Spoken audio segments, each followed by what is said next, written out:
Hello, welcome to my channel. ఈరోజు వీడియోలో శని జయంతి ప్రాముఖ్యత, ఆయన యొక్క అనుగ్రహం పొందాలంటే ఏం చేయాలో ఈ వీడియోలో తెలుసుకున్నాము. వీడియోలోకి వెళ్ళే ముందు కమెంట్లో ఓం శం శనేశ్వరాయ నమః అని కమెంట్ చేయండి. లేట్ చేయకుండా వీడియోలోకి వెళ్దాం. శనేశ్వరుడి జయంతి ఏటా వైశాఖ అమావాస్య తిథి నాడు శనీశ్వరుడి జయంతిగా నిర్వహిస్తారు. ఈరోజు శనీశ్వరుని భక్తి శ్రద్ధలతో కొలిచి ఆయన అనుగ్రహం పొందితే కష్టాలు దూరమై అదృష్టం కలిసి వస్తుంది. దేవతల్లో శనిదేవుడికి విశిష్టమైన స్థానం ఉంది. ఎందుకంటే శని చెడు ప్రభావం మన మీద పడితే వృత్తి, వ్యక్తిగత జీవితాల్లో ఎన్నో అనర్థాలు జరుగుతాయి. అందుకే శనిదేవుడిని నిర్లక్ష్యం చేయకూడదు. హిందూ క్యాలెండర్ ప్రకారం వైశాఖ చతుర్దశి అనంతరం వచ్చే అమావాస్య రోజున శని జయంతి అని జరుపుకుంటూ ఉంటాం. వారంలో ఒక రోజు అంటే శనివారం నాడు శనీశ్వరుడిని శనిగ్రహాన్ని పాలిస్తూ ఉంటారు. సూర్యదేవుడు కుమారుడైన శనిగ్రహం స్వరూపం. ఈయనను ఆరాధించడం వలన జీవితంలో వచ్చే ఆటంకులు, సమస్యలు తొలగిపోతాయి.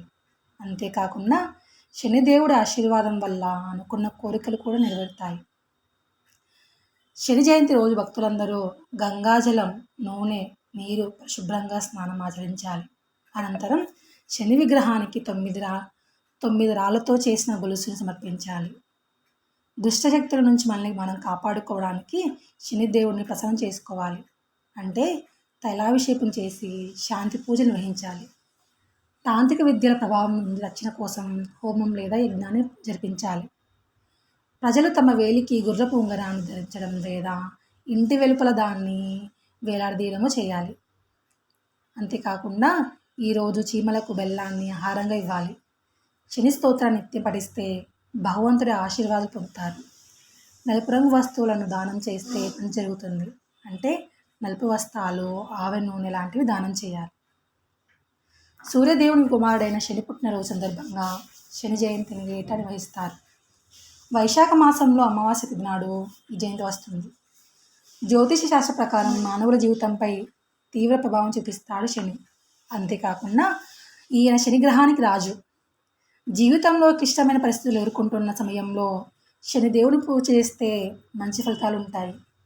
ఈరోజు ఉపవాసం ఉండి శనేశ్వరుడు అనుగ్రహం పొందితే అదృష్టం కలిసి వస్తుంది. ఆ విధంగా శనిని ప్రార్థించడం వల్ల భక్తులను కష్టాల, బాధల నుండి విముక్తులవుతారు. అంతేకాకుండా దుష్ట, చెడు ప్రభావాల నుంచి ఉపశమనం కలుగుతుంది. ప్రతి శనివారం ఈ మంత్రాన్ని పఠిస్తే శని బాధ కలగదు. ఈ మంత్రం వెనుక ఉన్న పురాణ గాథ ఇలా ఉన్నది.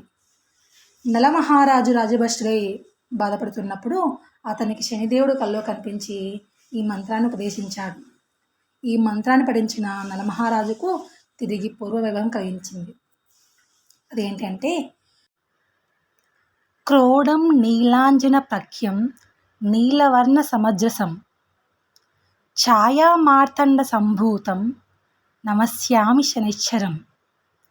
నమో అర్కపుత్రాయ శనైశ్చరాయ నిహార వర్ణాంజనేయ మేచకాయ శ్రుత్వా రహస్యం భవకామదచ్చ ఫలప్రదో మే భవ సూర్యపుత్రం నమోస్తు ప్రేతరాజాయ కృష్ణదేహాయ వై నమః. శనైశ్చరాయ క్రూరాయ శుద్ధబుద్ధి ప్రదాయనే య ఏభిర్నామభి స్తౌతి తస్య తుష్టా భవామ్యహం. మదీయం తు భయం తస్య స్వప్నేపి న భవిష్యతి. నవగ్రహాల్లో శనిదోషం ఎక్కువ అహంకారం కలిగి ఉంటుంది.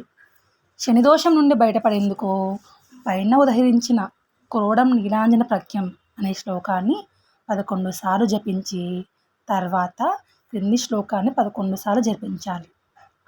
శన్యారిష్టేతు సంప్రాప్తే శని పూజాంచ కారయేత్ శని ధ్యానం ప్రవక్ష్యామి ప్రాణపీడోపశాంతయే.